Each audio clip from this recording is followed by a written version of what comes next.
When my son's name was called, I felt my heart swell. 13 years of late nights, scraped knees, science fair disasters, and pep talks, all leading to this moment. He walked up to the stage to accept the biggest award of the night, the Student of the Year. I was already tearing up when he reached for the mic.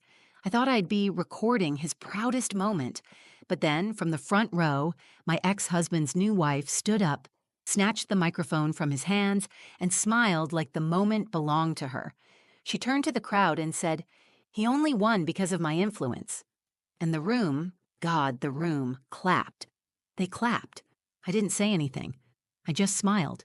Not because I was okay, but because my son was still on that stage and I wouldn't let her take this moment from him. But then Jalen did something I didn't expect. He reached into his blazer, pulled out a folded piece of paper, and said, "Actually, I wrote a speech for my real role model." The gym fell silent. You could feel the air change, and that's when everything flipped. The gym was already packed when I arrived.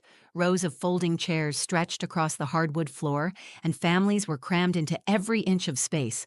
Handmade posters hung on the walls with phrases like, "Shoot for the stars," and "We're proud of you." I found a seat in the third row, not too far back, not too close to the stage. I wanted to see everything but didn't need to be in the spotlight. I held my phone in my lap, camera app open, thumb hovering over the red button. I had been waiting for this night for months. Jalen had been nominated for Student of the Year, the school's highest honor. He didn't know if he would win, but I did.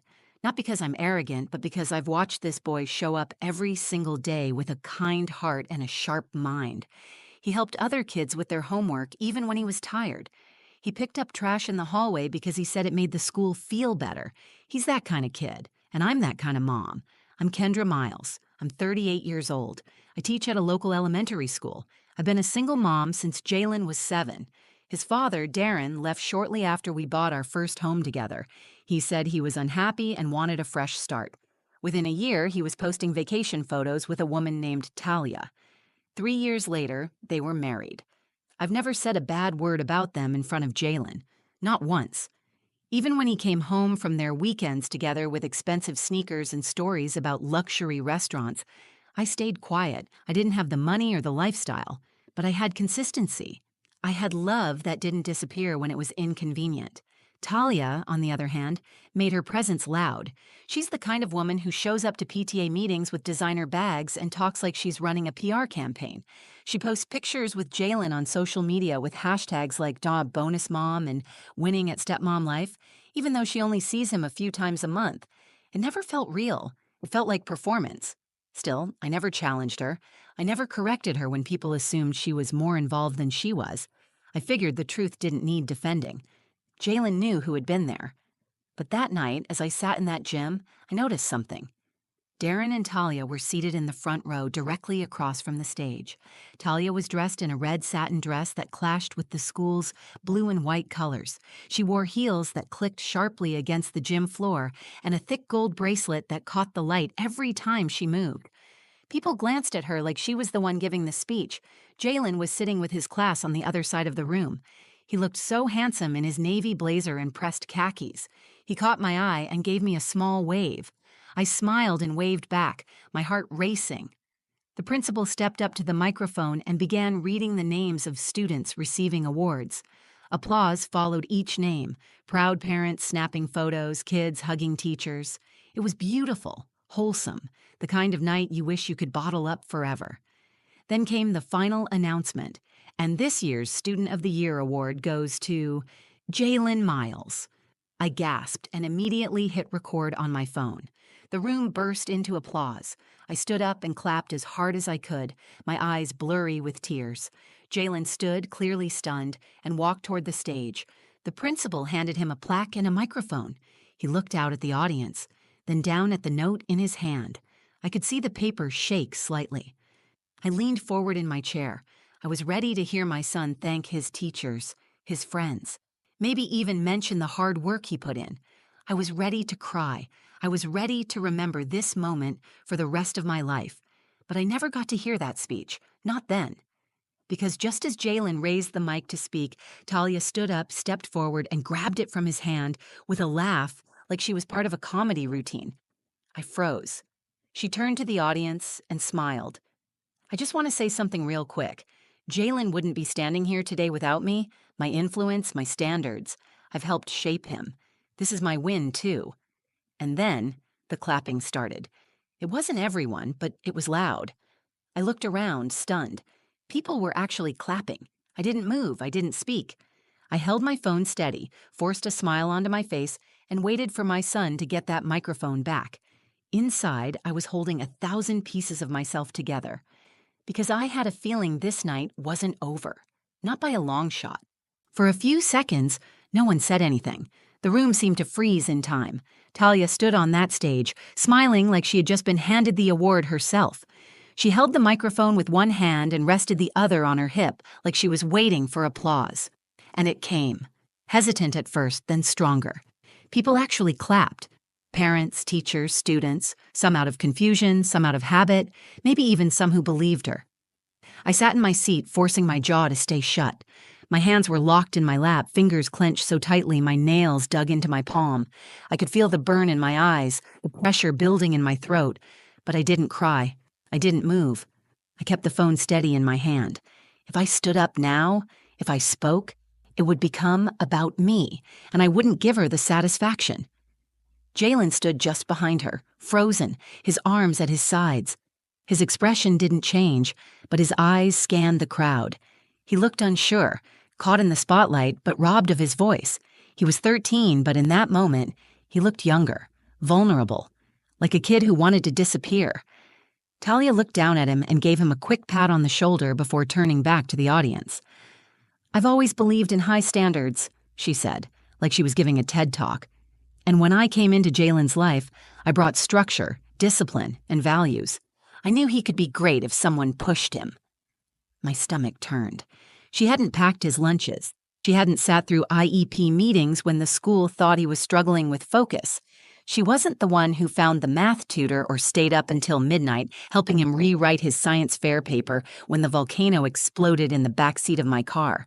She wasn't there when he cried in my arms after his dad forgot to show up to his basketball game.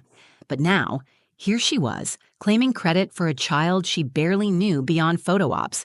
People around me whispered. I heard one mother behind me say, "Isn't that the stepmom?" Another voice added, "She's always on Instagram with him." Maybe she really helped. And just like that, my silence started to feel like permission for them to rewrite the truth. I wanted to scream, not because I needed recognition, but because I knew how much Jalen had overcome, and I refused to let someone else twist that story into their own performance. I looked at Darren. He sat in the front row, staring at his shoes. He wasn't smiling. He wasn't clapping. He looked like he wanted to be anywhere else. And in a strange way, that told me everything. He wasn't proud of her. He was embarrassed. Talia handed the microphone back to the principal and walked off stage, head held high. She sat down next to Darren, crossed her legs, and leaned back like she had just completed a victory lap. Jalen stepped forward again, the principal handing him the mic with a sympathetic smile. He looked down at the folded piece of paper in his hand, then up at the crowd. He wasn't shaking anymore. He stood tall, shoulders squared, but his voice was quiet when he spoke. "Actually," he said, pausing just long enough to be heard, "I wrote something I want to say." There was a shift in the room. The applause stopped. The whispers fell away. All eyes turned to him.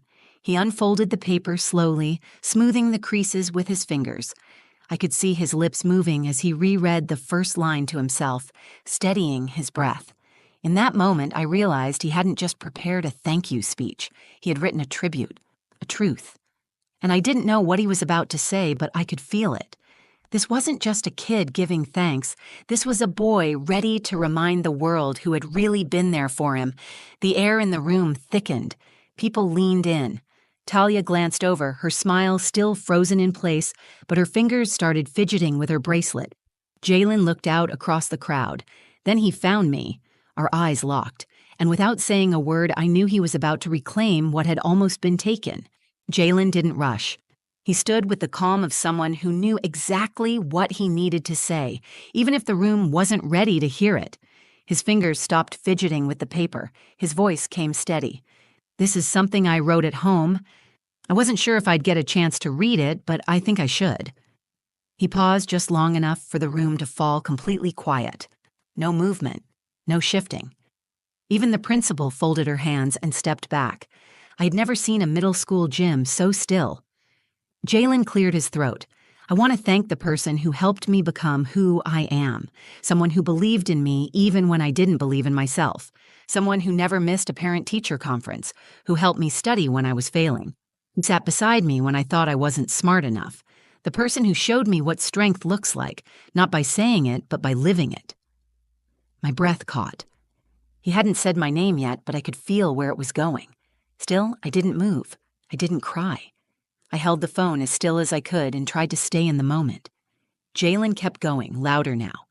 "I love my dad, and I'm grateful for the people in my life, but the person who raised me, the one who showed up every single day, is my mom. Kendra Miles." His voice didn't shake. He didn't stumble. He stood there, a 13-year-old boy, owning the microphone with more poise than many adults ever could. She never asked for credit. She never tried to make it about her. She just did the work.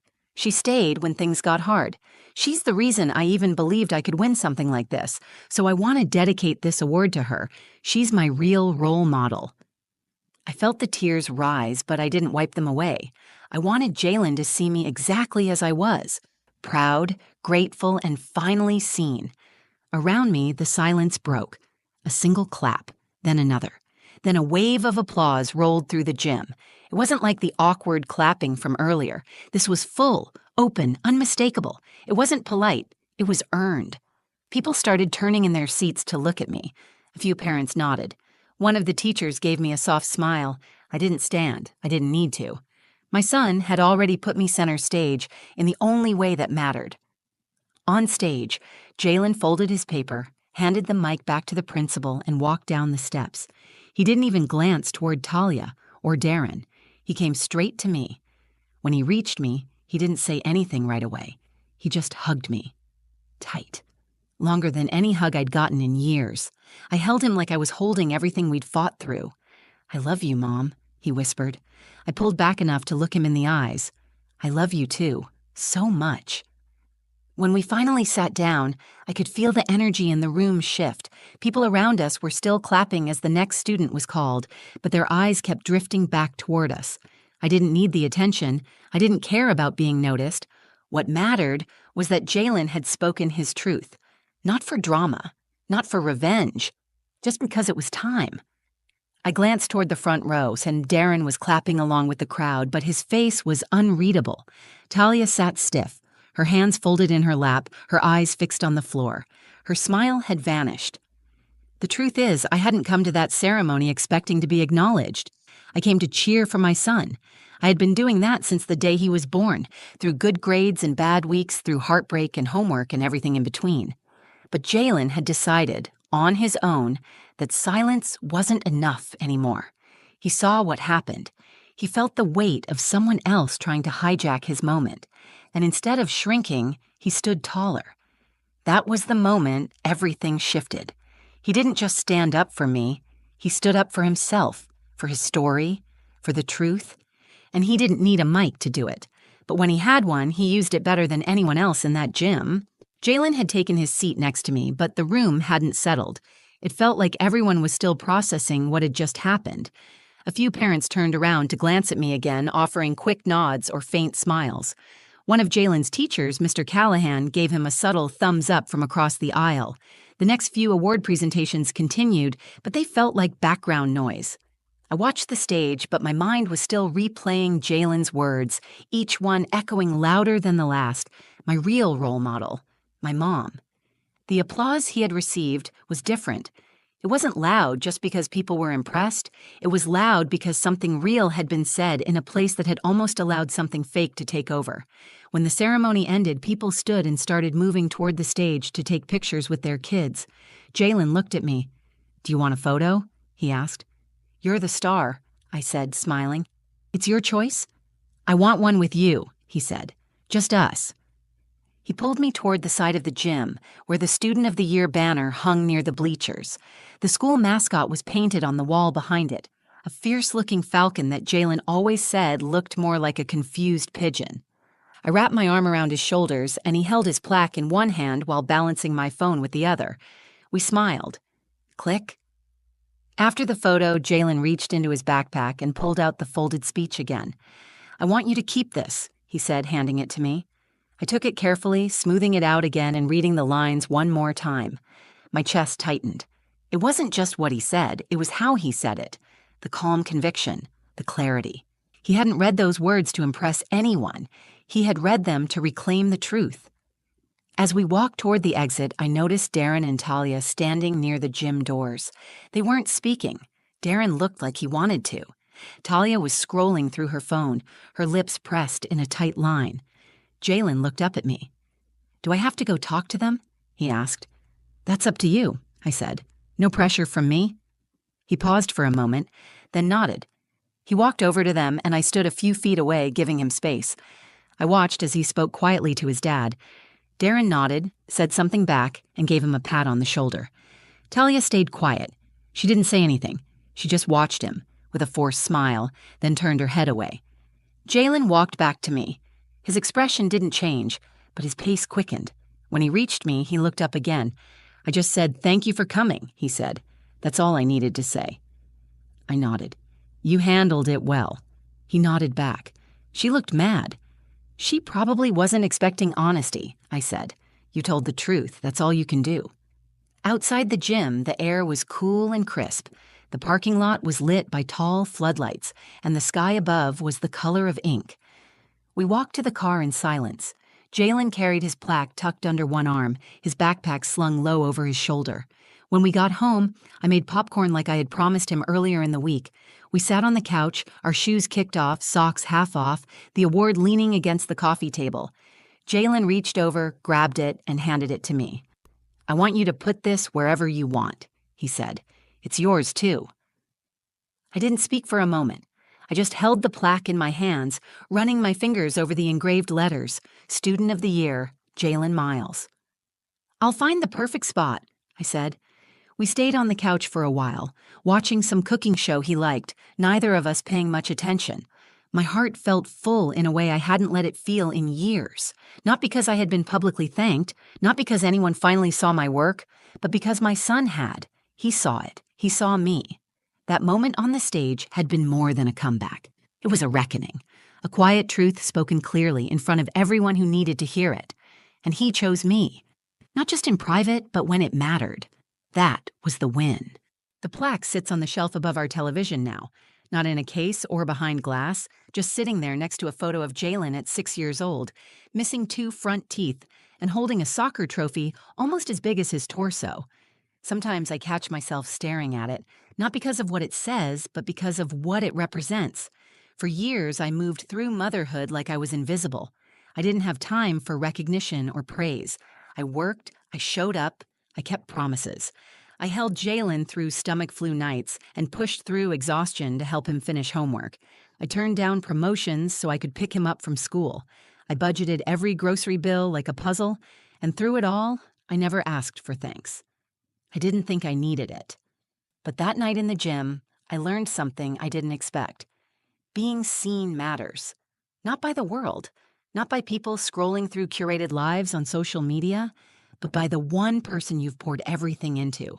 When your child sees you, really sees you, not just as the one who drives them to practice or signs permission slips, but as someone who held up their entire world with nothing but sheer will that changes something deep inside. Jalen's words were more than a thank you.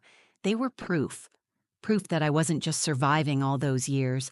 I was building something lasting, something real. The Monday after the ceremony, I walked into my classroom and one of my coworkers pulled me aside. "I heard about what your son said," she whispered, smiling. "It was all over the teacher group chat." I laughed, a little embarrassed. "I didn't even know people noticed." "Oh, they noticed," she said. "We were all cheering for you." That's when it hit me again. How often do women like me, single mothers, quiet workers, the ones in the background, get seen for the impact they make? We don't get standing ovations. We get grocery store runs at midnight and texts from school asking for emergency snacks. But sometimes, when we least expect it, someone throws a spotlight our way and says, "This is who's been holding the weight." That spotlight didn't come from a stage. It came from a 13-year-old boy who understood the truth. A boy who could have stayed quiet but chose to speak. Since that night, a few things have shifted. Jalen walks a little taller now. He's always been kind, but there's a new confidence in him. The kind that comes from knowing you stood up for what was right and did it with grace. As for me, I haven't changed how I mother. I still pack his lunches, still make him redo messy homework, still remind him to clean under his bed. But something inside feels steadier, more affirmed. I don't second guess myself as much. I don't wonder if I'm doing enough. I know I am. The truth is, Talia's interruption gave Jalen an unexpected choice. He could have let the moment pass. He could have stood quietly and read the version of his speech that everyone expected. But he chose something braver. He chose to tell the truth in a room full of people who might not have understood the full story. He took back a moment that almost got stolen. And in doing that, he gave me something I hadn't realized I needed. Recognition not as a perfect parent, but as a present one.